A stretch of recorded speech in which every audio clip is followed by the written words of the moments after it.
It seems that after leaving the UK, the Sussex couple planned to use their relationship to apply to New Zealand, but their close friend Jacinda flatly refused that request. Former Prime Minister Jacinda Ardern has decided to keep her messages with Harry and Meghan, the Duke and Duchess of Sussex, secret, refusing an Official Information Request Act request to release them. The Herald has appealed that decision to the Ombudsman. The chair of New Zealand's Republican movement, Lewis Holden, said the messages need to be released, noting there is high public interest in knowing whether Harry and Meghan are using the influence and access afforded by Harry's birth appropriately. Harry and Meghan were reported to have considered relocating to New Zealand after stepping back as senior members of the royal family. In Harry's memoir Spare, he confirmed the reports.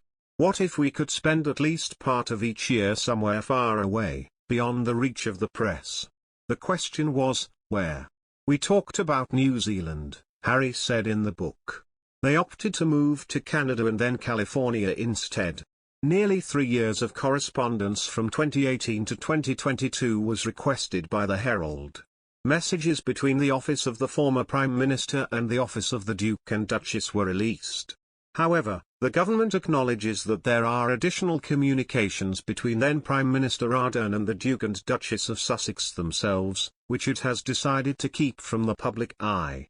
The government said it was withholding the release of these messages to maintain the effective conduct of public affairs through the free and frank expression of opinions, a ground for withholding information under the Official Information Act. That section has a history of being unevenly applied.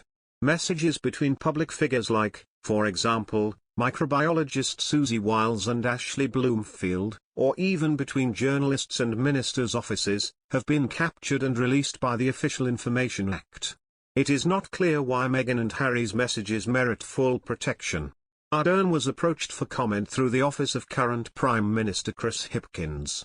The Herald inquired about the content of the correspondence and whether it was in text, WhatsApp, email or another format. Ardern declined to comment ahead of the Ombudsman decision. Holden said it was not appropriate for the messages to be withheld. There's general protection for communications with the sovereign being kept secret. It's hard to see how that restriction, which itself is unjustified, could apply to these communications. We have no idea if the Duke and Duchess have lobbied our Prime Minister for access, immigration status or anything else. They shouldn't have special protection just because they're members of the royal family, he said. He said there was a high public interest in the messages being released, noting there was a history of the monarchy sometimes interfering inappropriately in domestic affairs.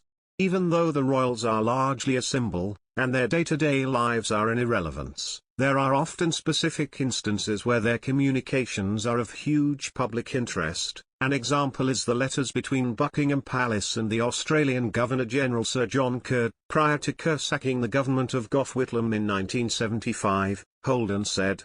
However, the monarchy is a highly secretive institution, and unlike every other part of a democratic government does its best to escape scrutiny, he said. ACT leader David Seymour said the messages showed why the Official Information Act needed reform. Harry and Meghan wouldn't have been texting her if she wasn't Prime Minister of New Zealand. That job comes with responsibilities to the New Zealand people who pay for the tickets for royal events. If she was doing official business, that should be released. If she was using her position to chit-chat with the royals, the public have a right to know that, too, Seymour said. This is why a reform matters. The government too easily ignores information requests despite promising to be open and transparent, he said.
Minister of New Zealand.